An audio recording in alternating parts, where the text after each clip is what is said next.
Fair value gaps are a big reason I've made 7 figures from trading. Before I learned them, I was a broke and struggling trader for nearly a decade, blowing account after account because I didn't trust any trading setup. I've now been a full-time trader for the past 3 years and have withdrawn over $1 million across 200 plus payouts. And recently, I've had multiple $50,000 days using mainly fair value gaps.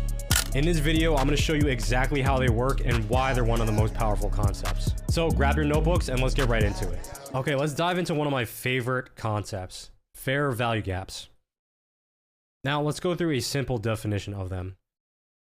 Essentially, they are the empty space that's created when a price makes a sudden move. So it leaves an imbalance in price.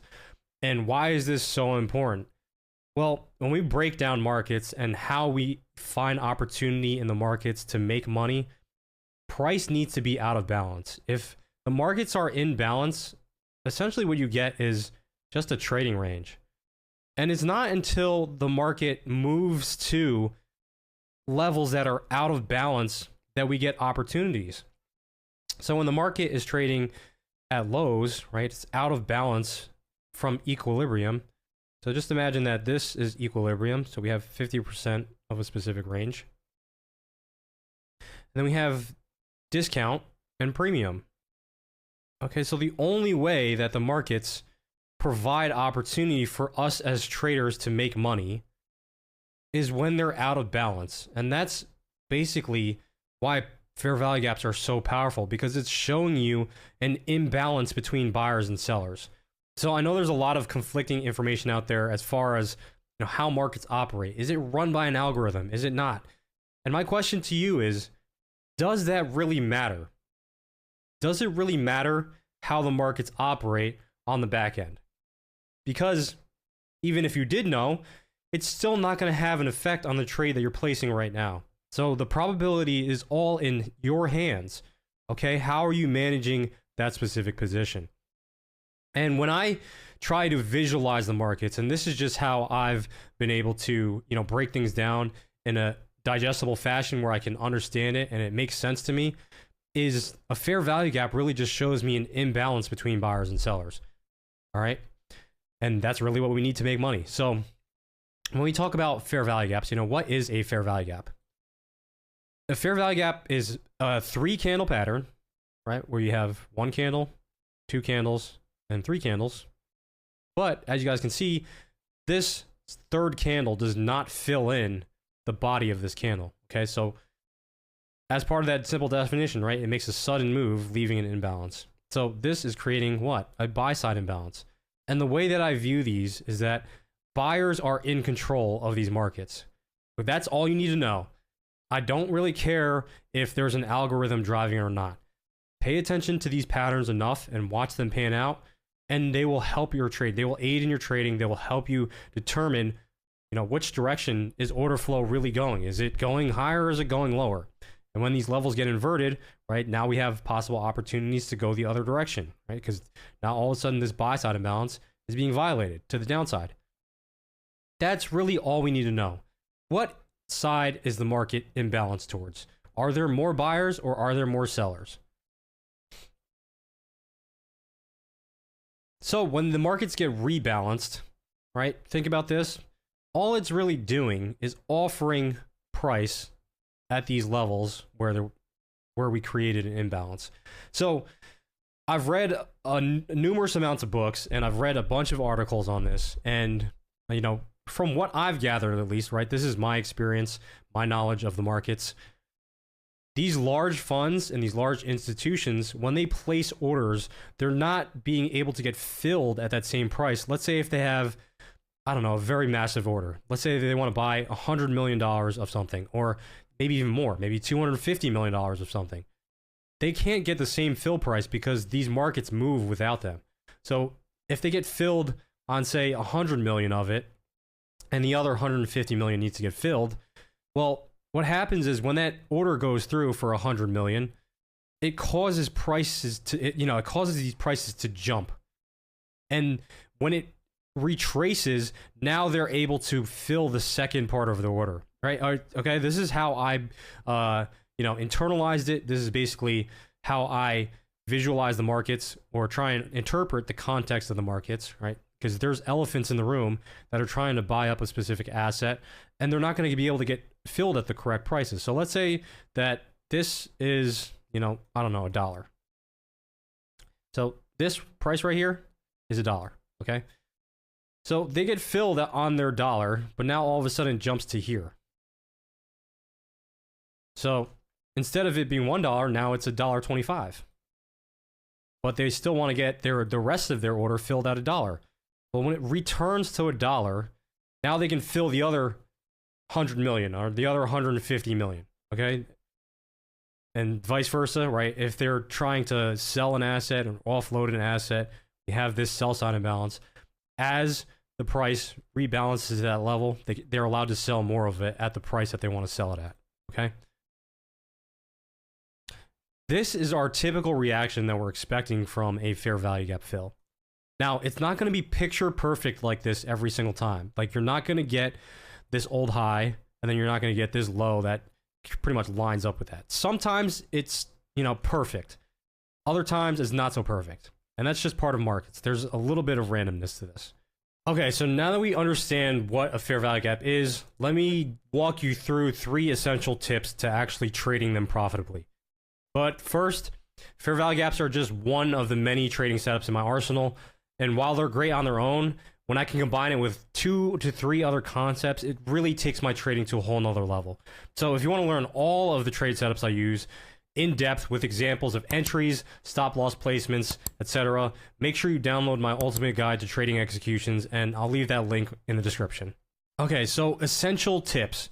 Tip number 1, when bullish, fair value gaps presented in discount are much higher probability, and vice versa. So let's go through a couple examples of what I mean. When we're looking for fair value gaps, this is really where you have to implement another concept, and it's basic trading ranges. So when we're trying to determine trading ranges, all you're trying to do is find a specific range that has a swing low and swing high, and use a Fibonacci tool.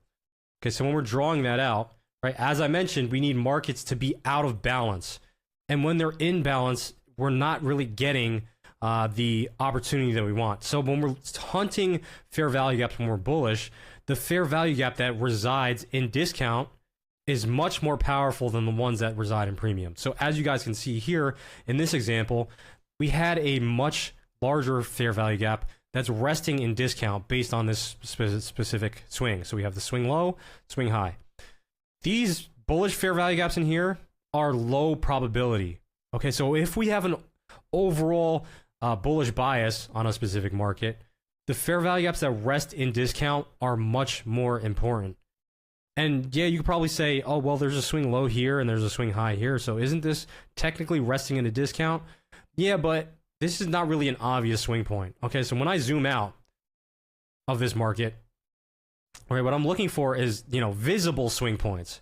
This here is basically just a straight line higher. Okay, this is not really a pullback. This is not a pullback that's visible.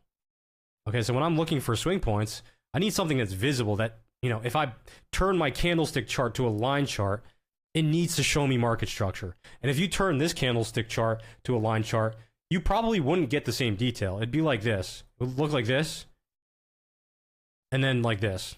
Okay, so this is not a real swing point to me, guys. When you're looking for impulse legs and swing points, it's got to be very, very obvious. So I'm looking at the most obvious swing point, the swing low and swing high.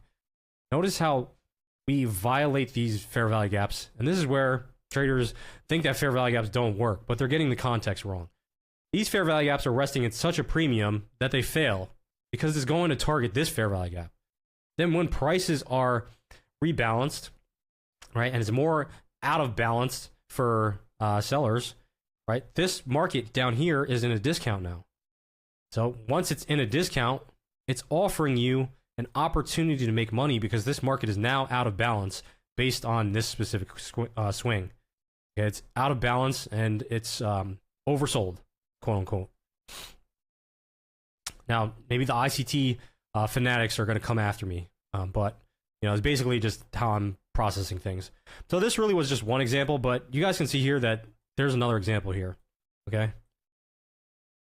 Now, I don't know if I don't see any bullish fair value gaps in here, but if you saw one on the lower time frame, you would just completely ignore it because this is the fair value gap that's resting in a discount that they're going to target before it goes higher. Okay, so we need markets that are out of balance, right? That's the whole point of using this. Okay, we have a buy side imbalance. It needs to get rebalanced, and that price needs to be offered again, right, based on that range to be able to go higher. It needs to be in a discount. Another example, we have a buy side, a fair value gap here, right?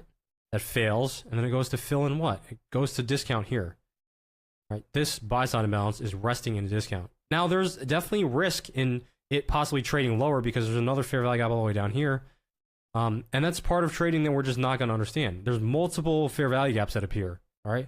There could be multiple other concepts that you are seeing that appear, and it's just part of trading. Part of trading is finding a high probability trade. That doesn't mean a trade that's going to work out 100%. Sometimes the best A+ setups fail, okay?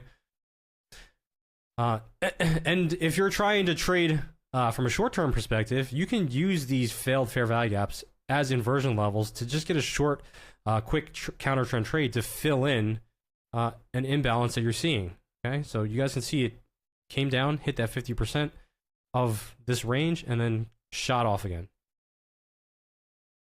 Okay, so this fair value gap is resting in discount. This one is not. Now, when it comes to premium, it's the same thing.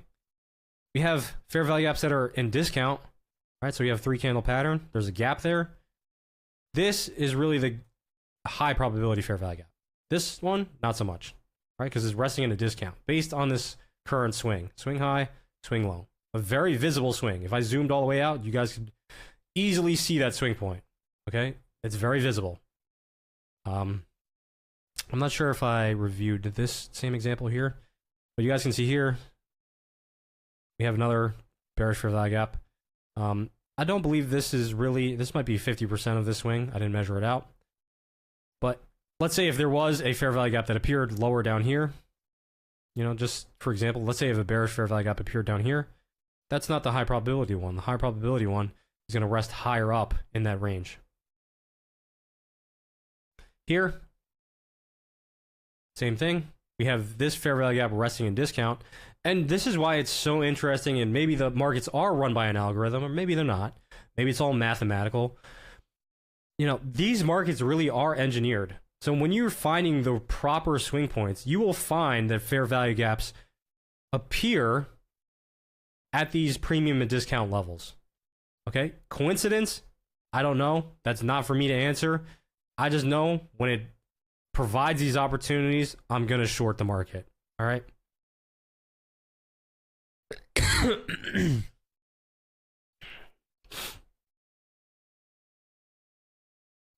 Okay, essential tip number 2. Size matters. The larger the fair value gap shows larger imbalances in price. And I usually avoid tiny and less obvious fair value gaps. Just like I mentioned with the swing points, it's got to be obvious to me. So a larger fair value gap depicts what?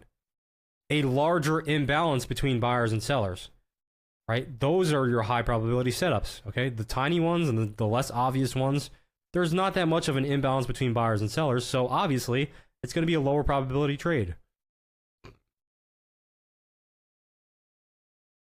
In this example, you guys can see here, we have a very small fair value gap and we have a larger one. You guys can see that, yes, we did respect the this fair value gap based on the bodies of the candles, but how many times are you going to end up getting stopped out in here trying to go long without realizing that there's a larger fair value gap below you? All right. So part of trading fair value gaps properly is your stop loss placement, which we'll get into in a little bit, but your stop loss placement is going to play a vital role in you being able to profit from these trades or not, and how confident you are in trusting these trades. Okay, because if you get stopped out a couple times, that third trade might pay for all the losers, right? But if you're thinking that it's going to go lower and we haven't violated this fair value gap, well, you're not really going to be a happy camper, okay? Because you tried longing twice. The third time, it didn't work out. Or so the first 2 times didn't work out, so you decide to go short the third time, and then all of a sudden, what happens? That's when the real move happens, all right? So be less quick to change your bias based on specific price action. Here, another good example. This is just a very small fair value gap.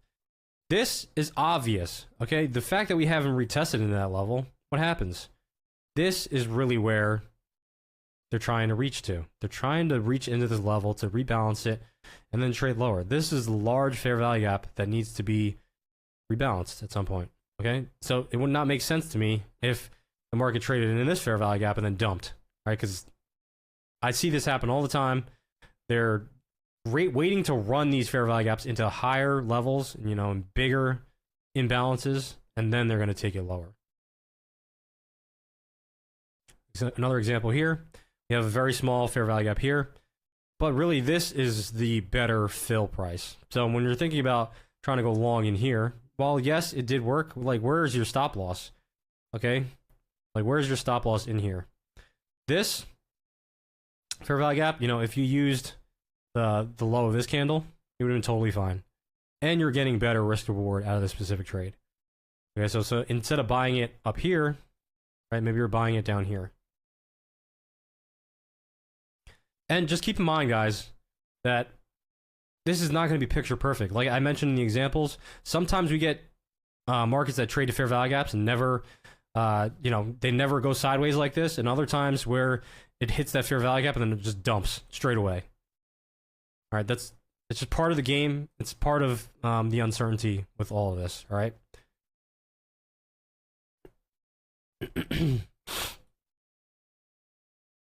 Now, finally, tip number 3: fair value gaps may require 1, 2, 3, or more attempts before the trade idea works out. So your trade idea is often not invalidated until you actually start seeing some major reasons for trades to turn around. Okay, so look at this fair value gap, for example.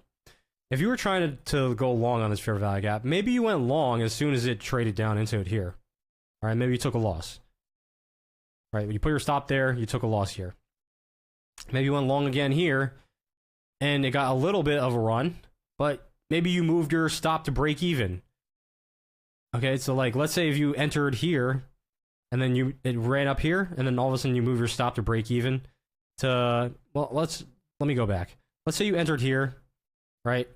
It rallied a little bit, then you move your stop to break even. Here, you're getting stopped out at break even. So now all of a sudden you're 1-1. All right? Are you going to be able to have the confidence to take the trade again? And that's where stop loss placement is so important. And it's just part of learning how to trade properly and understanding that sometimes you have to give your trade a little bit more leeway. All right? And where is the proper stop loss placement? That's all things that for you guys to figure out. Okay, a lot of times I'll err on the side of, you know, maybe leaving you at 50% of the fair value gap. So if you left at 50% of the fair value gap, you know, it's only touching down to that level one time here.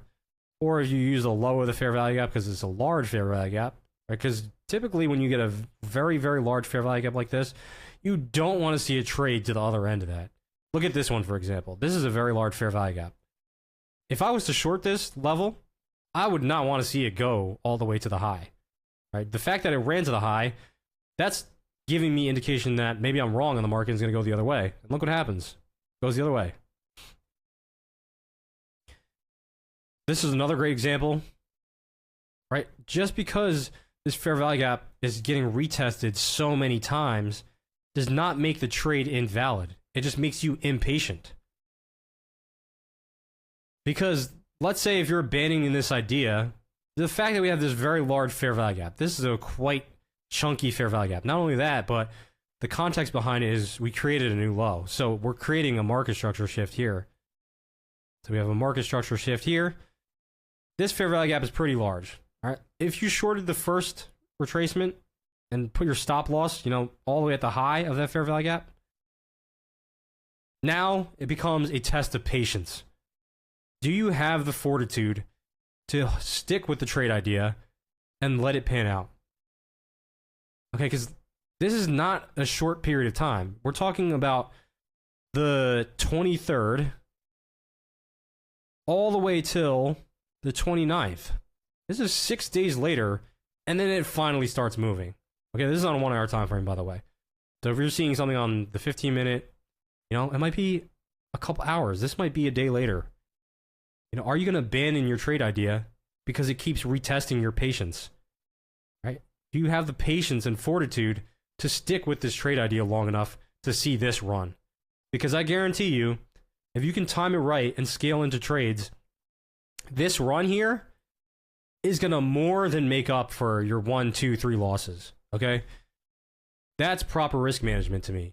When I take, you know, 1 to 2, 3 small losses on a trade idea, that third or fourth position, if I can scale in multiple entries as it starts running in my favor, now all of a sudden, it's not just a 1 to 3 risk reward anymore. You can turn those trades into home runs, guys.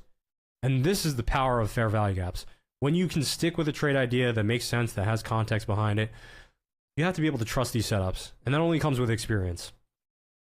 I'm just kind of walking you guys through some of the examples that I see. But these examples occur all the time. All right, same thing here. We have fair value gaps being retested, retested, retested. But, you know, do you have the fortitude to be able to catch the one that really matters? All right, yes, these ones pay off short term. So, like, yes, you can go long here and then maybe exit at the highs. But where's the home run trade? The home run trade is really here. Because if you could scale into this trade and then you get this massive run like this, and then you're exiting at the highs, right? Again, this trade makes up for all of this sideways price action. So again, recapping these guys, you know, making sure that you have fair value gaps that are presented in discount versus premium. The larger the fair value gap, the bigger imbalance there is, and I usually avoid the small ones. And fair value gaps may require 1 to 3, 1 to 3 or more attempts before the trade idea works out. So pair this concept with context, right? Do I have a draw on liquidity? Is the market in a trending environment? Are there reasons for the market to trade in the same direction that the fair value gap is being presented? This basic concept is powerful on its own, but when you combine it with the right mindset and market context, you're on your way to becoming a consistently profitable trader. If you want to learn more about the mindset it takes to become a 7-figure trader, I've put together 7 of the biggest lessons I've learned over my 14 years in the markets. You guys can check that video out right here. And as always,